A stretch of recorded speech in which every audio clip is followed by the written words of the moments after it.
Hi hello welcome back. ഇന്ന് ഞാൻ വന്നിട്ടുള്ളത് നല്ല ഈസി ആയിട്ടുള്ളൊരു ഡ്രിങ്കിൻ്റെ റെസിപ്പിയുമായിട്ടാണ്. നമ്മൾ നാടൻ രീതിയിലുള്ള അവലം വെള്ളത്തിൻ്റെ റെസിപ്പിയുമായിട്ടാണ്. ഈ ഒരു ചൂടുകാലത്ത് ദാഹം മാറാനും പെട്ടെന്ന് വിശപ്പൊക്കെ മാറാനും സഹായിക്കുന്ന ഡ്രിങ്കാണ്. എല്ലാവർക്കും അറിയുന്ന ഡ്രിങ്ക് തന്നെയാണ്. അപ്പോൾ നമുക്ക് വീഡിയോയിലേക്ക് പോകാം.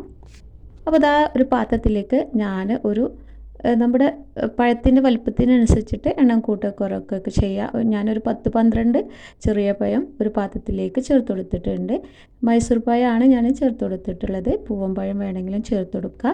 അതിനുശേഷം നമ്മളിതിലേക്ക് ചിരകിയ തേങ്ങ ചേർത്ത് കൊടുക്കുന്നുണ്ട്. ഒരു അരമുറി തേങ്ങയാണ് ചേർത്ത് കൊടുത്തിട്ടുള്ളത്.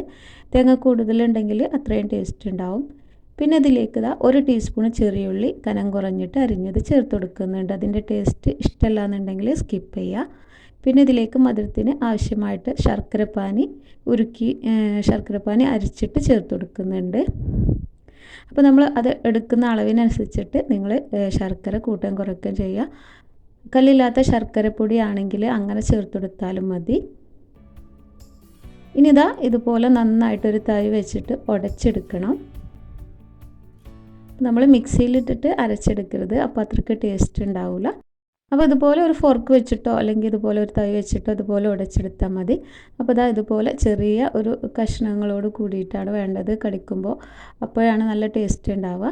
അപ്പോൾ ഇതിവിടെ റെഡി ആയിട്ടുണ്ട്. ഇനിയിപ്പോൾ ഇതിലേക്ക് ഞാനിവിടെ കഴുകി മാറ്റി വെച്ചിട്ടുള്ള അവൽ ചേർത്ത് കൊടുക്കുന്നുണ്ട്. അത് നമ്മുടെ പ്രത്യേകിച്ച് അളവൊന്നുമില്ല, നമ്മളെ അളവിനനുസരിച്ചിട്ട് എടുക്കുക. ഞാനിവിടെ വെള്ള അവലാണ് ചേർത്ത് കൊടുത്തിട്ടുള്ളത്. ബ്രൗൺ കളറുള്ള അവലാണെങ്കിൽ നല്ലത്. അതും കൂടി ചേർത്തിട്ട് പിന്നെ നമ്മൾ ആവശ്യമായിട്ടുള്ള തണുത്ത വെള്ളം ചേർത്തിട്ട് മിക്സാക്കി കൊടുക്കുക. അപ്പോൾ ഞാൻ നല്ല തണുത്ത വെള്ളം കൂടി ചേർത്തിട്ട് ആദ്യം ഒന്ന് മിക്സാക്കി എടുക്കുന്നുണ്ട്. അപ്പോൾ നമുക്ക് തണുത്ത വെള്ളമൊക്കെ ആവശ്യത്തിനനുസരിച്ചിട്ട് ചേർത്തിട്ട് നന്നായിട്ട് മിക്സാക്കി കൊടുക്കുക. അപ്പോൾ വേണമെന്നുണ്ടെങ്കിൽ നിങ്ങൾക്ക് ശർക്കര വീണ്ടും മധുരമൊക്കെ നോക്കിയിട്ട് വീണ്ടും ചേർത്ത് കൊടുത്താൽ മതി. അപ്പോൾ നമ്മുടെ അവലും വെള്ളം ഇവിടെ റെഡി ആയിട്ടുണ്ട്. ഇത് നല്ലോണം തണുപ്പിച്ചിട്ട് കഴിക്കുമ്പോഴാണ് നല്ല ടേസ്റ്റ് ഉണ്ടാവുക. അപ്പോൾ ഞാനിനി ഒരു ഗ്ലാസ്സിലേക്ക് ഒഴിച്ചു കൊടുക്കുന്നുണ്ട്. നമ്മുടെ നല്ല ടേസ്റ്റി ആയിട്ടുള്ള നാടൻ രീതിയിലുള്ള അവലും വെള്ളം ഇവിടെ റെഡി ആയിട്ടുണ്ട്. നമുക്ക് ഈ ഒരു ചൂട് കാലത്ത് നമുക്ക് പെട്ടെന്ന് തന്നെ ദാഹം മാറും, അതുപോലെ തന്നെ വിശപ്പൊക്കെ മാറുന്ന ഒരു ഡ്രിങ്കാണ്. അപ്പോൾ ഇന്നത്തെ ഈ റെസിപ്പി എല്ലാവർക്കും ഇഷ്ടപ്പെട്ടു എന്ന് വിചാരിക്കുന്നു. ഇഷ്ടപ്പെട്ടാൽ ലൈക്ക് ചെയ്യാനും ഷെയർ ചെയ്യാനും മറക്കരുത്. താങ്ക്